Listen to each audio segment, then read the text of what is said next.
Hi అండి. నమస్తే. అందరూ ఎలా ఉన్నారు? బాగున్నారా? మన అమ్మమ్మల కాలం నాటి స్వీట్ రెసిపీ అండి ఇదైతే. పిల్లలకి చాలా హెల్తీ అండే అంతే టేస్టీ కూడా ఉంటదండి. ఒక కప్పు పచ్చి కొబ్బరి ముక్కలు, అరకప్పు బెల్లం అండి. మేము స్వీట్ ఎక్కువగా తినగలమంటే ఇంకొంచెం ఎక్కువైనా తీసుకోవచ్చు బెల్లము. ఇక్కడైతే నేను ఇద్దరు పర్సన్‌లకి సరిపడా తీసుకున్నానండి. అదైతే దోస బ్యాటరు. మనం ఇళ్లలో అందరం చేసుకుంటూ ఉంటాం గదా! కొంచెం గట్టిగా ఉంటే చాలండి. ముందు రోజు నైట్ మిక్సీ చేసింది ఉదయాన్నే ఏసేటప్పుడు ఇలా చేసుకుంటే స్వీటు, ఉత్తప్పం టేస్ట్ చాలా బావుంటదండి. ఎక్కువ రోజులు ఫర్మెంట్ అయిన దాన్నయితే కొంచెం పుల్లగా ఉంటది. టేస్ట్ అంత బాగోదు. నెక్స్ట్ డేదే టేస్ట్ బావుంటది.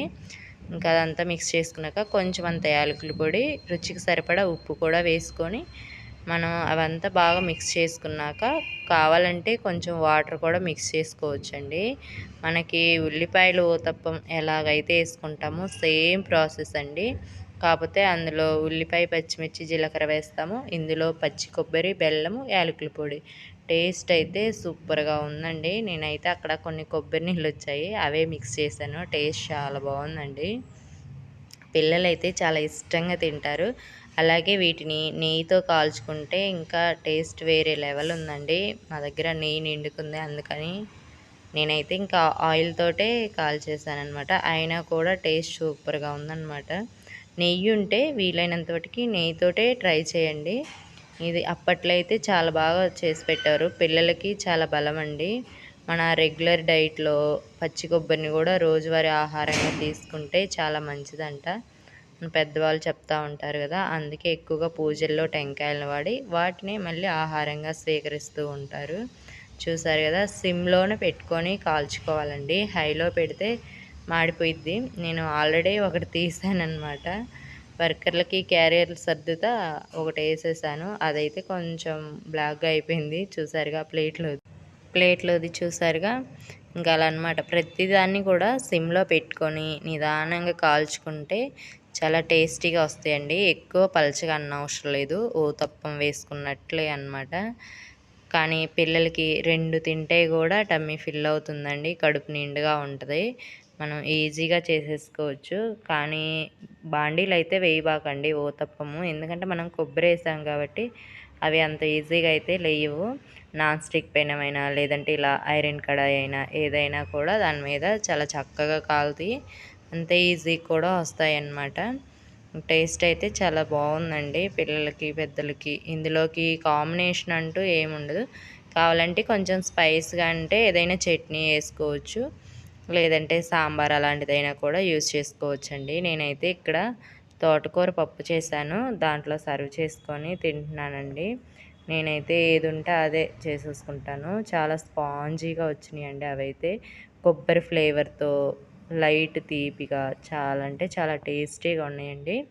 ఈ రెసిపీ అయితే ఇంతటితోటి. ఇదైతే దోసకాయతో ఊరగాయ చేశానండి. నేను చిన్న సైజువి గట్టిగా ఉండేవి దోసకాయలనమాట. అవి నాటు దోసకాయలండి.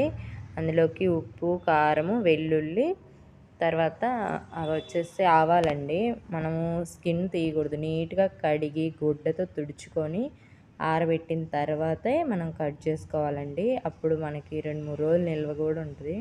ఆ గింజలన్నీ తీసేయాలండి.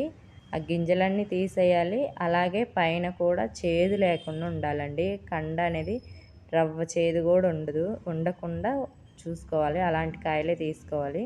అలాగే కాయ కూడా గట్టిగా ఉండాలండి. మెత్తగా ఉంటే పచ్చడనేది పాడైపోయిద్ది. నేను ఒక కాయే కదా! కొంచెం రవ్వ చేదుంది ఏం కాదులే అనేసి దాన్ని ఆ ముక్కల్లో కలిపేస్తే అక్కడక్కడ ఆవు పిండేసరికి ఇంకొంచెం చేదుగా అనిపిచ్చింది. ఎక్కడో ఒక ముక్క అనమాట. మీరైతే ఆ మిస్టేక్ చేయబాకండి. ఇంకా నీట్‌గా గింజలు తీసేసుకోవాలి. ఆ తర్వాత కొంచెం పెద్ద సైజు ముక్కలే కట్ చేసుకోవాలండి. అప్పుడు పచ్చడి కొంచెం మగ్గేసరికి బాగుంటది. అందరూ 2, 3 నెలలు నిల్వ ఉంటది అని అంటారు గానీ, నేనైతే ఎప్పుడు ట్రై చేయలేదండి. మనకి 2 రోజులు ఉంటే చాలులే వర్కర్ల కోసం గదా అనేసి నేనైతే ఫస్ట్ టైం ట్రై చేశాను. అలాగైతే ఇక్కడ ఒక 50 గ్రాములు ఆవాలండి. లైట్‌గా వేడి చేసుకుంటున్నాను. ఎండొచ్చే ప్లేస్‌లో అయితే ఎండలో పెట్టేసుకొనైనా మిక్సీ చేసుకోవచ్చండి. వేయించుకోవాల్సిన అవసరమే లేదు. మాకు ఎండ రాదని నేను దోరగా వేయించుకున్నాను. అలాగే ఇక్కడ ఒక 3 గరిటెలు ఆయిల్ కూడా వేసి తాలింపు చేసి పక్కన పెట్టుకుంటున్నానండి. మనము అవన్నీ మిక్స్ చేసేలోపు ఇది కొంచెం చల్లారిద్దనమాట ఆయిలు. వేడిగా ఉన్న ఆయిల్ పోయకూడదు. అలాగే పచ్చివైనా కలుపుకోవచ్చండి వెల్లుల్లి రెమ్మలు.